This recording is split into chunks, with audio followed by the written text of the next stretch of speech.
Let's talk now about the liability section of the balance sheet. Liabilities are obligations that the company must repay at some point in the future. There are three criteria that something needs to meet in order to be recorded as a liability in the books. A future payment must be probable, the amount of the obligation should be something that we can reasonably estimate, and the event that caused the obligation has already occurred or currently occurring. If those three are met, we must record the liability in the books. Just as assets are classified as current or non-current, liabilities also are classified as current or non-current. That classification depends on when we expect to pay or satisfy the liability. If we expect that liability to be satisfied or paid within 1 year, then we would classify that liability as a current liability. But if we expect to pay or satisfy that obligation later than 1 year, then we would call that a non-current liability. Here are some common examples of liabilities. First one, accounts payable. That's the amount a company owes its suppliers for things that it's purchased in the past but hasn't yet paid for. The second, accrued expenses. These are expenses that have been incurred by the company that have not yet been paid. Third one is a deferred revenue. This is a liability that is incurred because a customer has paid cash to the organization, but the organization has not yet provided the product or the service that the customer was paying for. And in fact, once it satisfies that obligation and provides the product or service, it will be able to take the liability off the books and record it as revenue. The notes payable or loans payable, these are amounts that we owe other parties. A loans payable, for example, would be the amount we would owe the bank for a loan that we had taken out.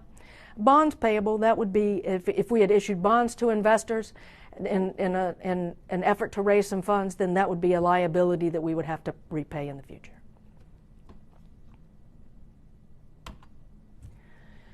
Let's look at some examples and see if we can determine whether or not they should be recorded as liabilities, and if so, how much liability should be recorded. Okay, the first example, LL Wholesale buys products costing $3,000 from its suppliers in December, and it will pay the suppliers in February. Is a future payment probable? Yes, it's going to have to pay $3,000 in February. Can the amount of that obligation be estimated? Absolutely, it's $3,000. Has the event that caused the obligation to be incurred, has that already occurred? Yes, it has, and that was the purchase of the products from the supplier in December. So in that example, we will record an accounts payable liability for $3,000. Example number 2. In November, a customer pays LL Wholesale $5,000 in cash for products that will be delivered in February. Is a future payment probable? Yes. In February, the company will have to deliver products to the customer. Is the amount of the obligation reasonably estimable? Yes, $5,000. Has the event that's caused the obligation already occurred? Yes. The customer paid $5,000 in cash to LL Wholesale. All three criteria are met, so we would record a $5,000 liability. We would call that deferred revenue, which is sometimes called customer deposit or customer advanced or unearned revenue. But it's a liability that indicates the company's received cash and needs to provide products or services in the future. Okay, a third example. In December, LL Wholesale signs a contract with its supplier to purchase $7,000 of products the following March. Is a future payment probable? Well, assuming that it actually purchases the $7,000 of products in March, then yes, a future payment would be probable. Can the amount of the obligation be estimated? Yes, $7,000. Has the event that caused the obligation already occurred? Well, no, it hasn't. The obligation to pay $7,000 to its supplier only arises when LL Wholesale purchases those products. So at this point, the company would record no liability. The next example. In January, the same company obtains a 2-year loan from National Bank for $10,000. Interest rate, 10%, interest payable at the end of the 2-year period. So in January, let's talk about whether a liability is recorded. A liability will be recorded for the loan, the $10,000 loan, in January when the loan is obtained. A future payment is probable because the company will have to pay back the $10,000. The amount is reasonable to estimate. It's $10,000. And the event causing the obligation has occurred. The company's borrowed the money and received the cash. So in January, the company will record a liability for that $10,000, and they could call it a loan payable. But what about the interest that the company will owe on the loan? What should be recorded in the form of a liability in January? Well, actually, there is no liability recorded in January.